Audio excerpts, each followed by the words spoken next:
언제나 필승! 네, 반갑습니다. 필승입니다. 반갑습니다. 자, 이번에 분석해드릴 기업은 샘시NS입니다. 일단 뭐 대한민국도 마찬가지고요. 미국, 대만 다 마찬가지죠. 반도체 기업들의 주가가 상당히 지지부진한 흐름을 보이고 있습니다. 이런 상황에서 굳이 반도체에 주목을 해야 되느냐 이런 의구심이 들 수는 있지만 저는 지금부터는 반도체에 오히려 주목을 해야 된다고 보고 있어요. 우리 조은마 기분도 텔레그램 분들은 다 아시겠지만 저는 2020년, 2021년도에 반도체 슈퍼사이클을 엄청나게 이제 언론에서 떠들고 있을 때 갖가지 의견들이 나오고 있을 때 저는 반도체 슈퍼사이클이 아니라고 직접적으로 말씀을 드렸습니다.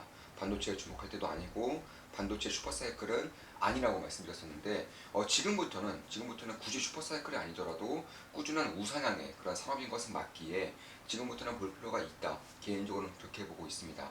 일단 샘시레스에서 간략하게 좀 말씀을 드려보겠습니다. 일단 굉장히 좀 시가총액이 작은 기업 중에 하나이고 아마 우리 투자자분들이 잘 아실지 못하는 기업 중에 하나일 겁니다. 좀 간략하게나마 핵심적인 부분을 말씀드리면 세라믹 STF 생산업체예요. 국내에서는 거의 유일하게 독점적인 기업이고 전 세계적으로도 5개 기업이 안 되는 거의 독과점적인 그런 형태를 띠고 있는 그런 기업 중에 하나입니다. 그럼 STF가 무엇인지, 세라믹 STF가 무엇인지를 봐야 되는데, 자, 프로브 카드라고 있습니다. 이게 칩이 생산되면 이제 테스터기를 통해서 이 칩이 불량인지 아닌지 수율을 잡아내는 작업을 하죠. 특히나 이제 내년부터 이제 DDR5라던가 혹은 낸드의 이제 층이 굉장히 좀 많아지면서 이 테스터에 대한 중요도가 점차적으로 높아질 것은 거의 분명한 사실로 받아들여지고 있습니다. 그런 가운데에서 이 STF 같은 경우는 이 테스터에 들어가는 이 프로브 카드라고 합니다. 이 칩과 프로브 카드를 이제 붙여봄으로써, 그러니까 붙여봄으로써 여기서 전기적인 신호를 받아들여서 이게 양품인지 혹은 불량품인지를 보는 것인데, 여기 이 들어가는 프로브 카드에서 핵심 소재가 바로 세라믹 STF다 이렇게 보시면 될 것 같습니다. 굉장히 좀 복잡한 그런 공정을 가지고 있는데 쉽게 설명드리기 위해서 저는 나름대로 좀 한 몇 시간 동안 고민을 해서 말씀드린 건데 좀 이해가 되셨는지는 모르겠습니다. 그만큼 이제 국내 칩 생산에 있어서 핵심적인 역할을 하는 것이 테스터기고, 이 테스터기에서도 핵심적인 장비가 바로 프로브 카드이고, 그 프로브 카드에도 핵심적인 소재가 세라믹 STF다 이렇게 보시면 될 것 같습니다.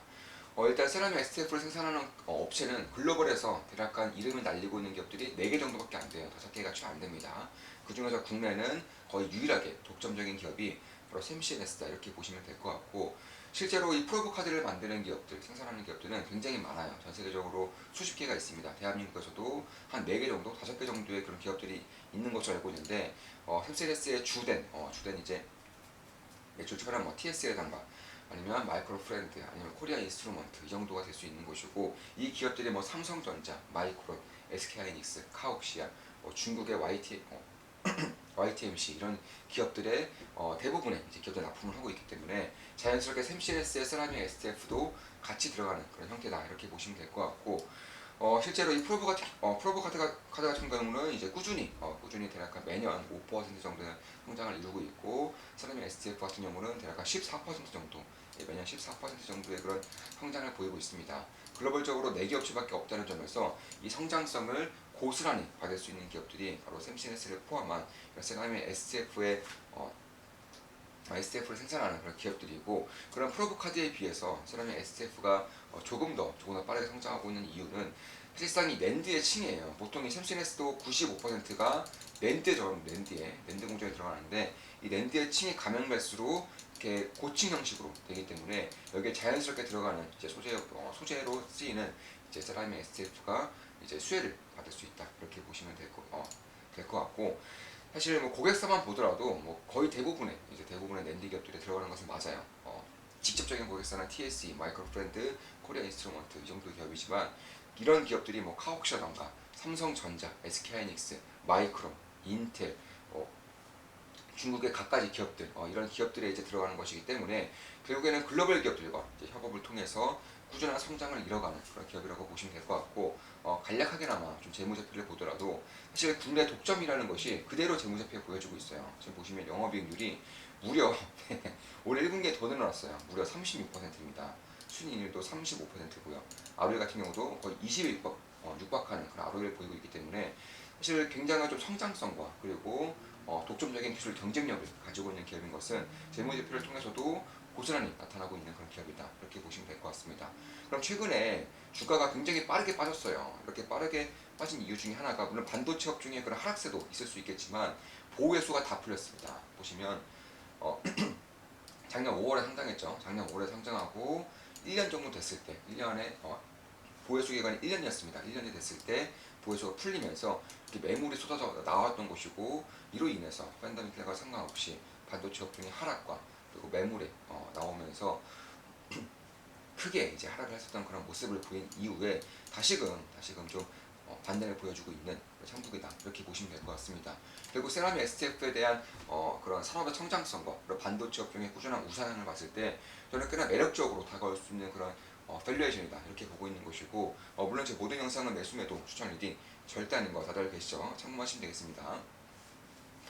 참고로 YMTC 같은 경우는 최근에 이제 납품이 될 수 있다 이런 기대감이 차려 있는 것인데 그 이유 중에 하나가 TSE가 YMTC로부터 이제 협력사로 이제 선택이 된 것이고 그에 따라서 자연스럽게 TSE에 세라믹을 납품하고 있는 샘신에서도 자연스럽게 중국으로의 그런 진출이 이루어질 수 있다 이렇게 보고 있는 것입니다. 그리고 랜드만 이제 95%이기 때문에 뭐 D램이라던가 아니면 비메모리 이쪽에서는 매출이 지속적으로 없을 것인가 하면 그것도 딱히 아니에요. 사실 삼성전자라던가 하이닉스가 25년까지 이제 한 100조 원 이상의 그런 규모의 반도체 공정 투자가 있는 것과 별개로도 개인적인 그러니까 개별적인 샘센스의 개별적인 사업 확장도 꾸준히 이루어지고 있습니다. 랜드뿐만이 아니라 D램, CIS 그러니까 비메모리 반도체 쪽에도 꾸준한 기술 개발이 이루어지고 있고요. 실제로 이제 테스트가 들어가고 있어요. SK하이닉스는 이미 테스트가 끝났고요. 삼성전자도 올해 테스트가 들어가면서 내년부터는 이제 비메모리 반도체 쪽에서도 세라믹 소재가 들어갈 수 있다는 걸 기대감이 조금씩 설릴 가능성이 있습니다. 아마 내년으로 가면 갈수록 그런 기대감이 아마 주가에 녹아질 가능성도 배제해서는 안 된다 이렇게 보고 있는 것이고 특히 이제 상장한 지가 거의 한 1년 좀 넘었어요. 그럼 이 상장 대금을 받았을 텐데 상장 대금을 어디다 썼느냐 현금을 그대로 가지고 있는지 아니면 사업 다각화를 하다가 사업 다학화가 되는 것인지 이런 것들을 봐야 되는데 상장 대금 전부를 증설에 썼습니다. 증설. 이에 따라서 캐파를 2배를 늘리고 있어요. 이게 언제부터 양산이 되느냐? 그럼 이 새롭게 이제 오송 공장을 증설을 한 것인데 언제부터 이 캐파가 2배 정도 늘어난 캐파가 돌아가느냐? 바로 2022년 하반기입니다. 하반기. 그러니까 올해 하반기부터는 지금까지 보였던 그런 성장성에서 더 추가적인 더욱더 훨씬 더 좋은 그런 성장성이 보일 가능성이 있다. 이런 것들을 봤을 때 지금의 주가, 지금의 대략 한 2,400억이라는 주가가 실적과 성장성을 봤을 때 과연 고평가겠느냐? 저는 고평가라고 생각하지 않아요. 따라서 이렇게 말씀을 드리고 있는 거겠죠. 그러니까 그런 부분을 봤을 때 좀 관심을 가질 만한 그런 기업 중에 하나가 되지 않을까 이렇게 생각을 하고 있습니다. 물론 제 모든 영상은 매수 매도 추천 리딩 절대 아닌 거 다들 계시죠? 참고하시면 되겠습니다.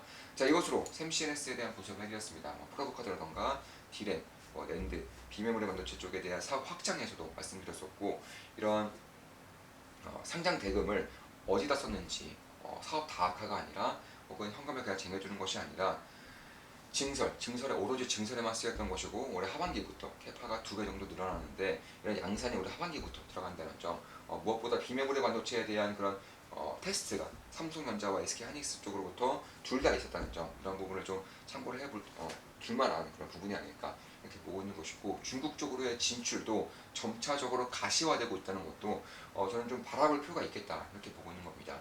전 세계에 4개 정도밖에 없는 업체이고 국내에서는 거의 유일하게 독점적인 기업이며 그에 따라서 영업이익률이 30%를 상회한다는 점 바로이도 20 정도 된다는 점도 저는 지금의 시가총액이 고평가 영역은 아니라고 보고 있는 주된 이유 중에 하나입니다.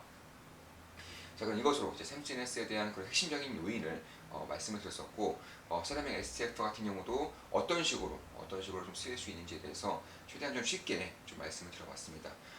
제 모든 영상은 매수매도 추천 리딩 절대 아닌 거 다들 계시죠? 참고하시면 되겠습니다. 필승 구독은 돈이 됩니다. 앞으로도 좋은 분석, 좋은 기업 분석으로 찾아뵙겠습니다.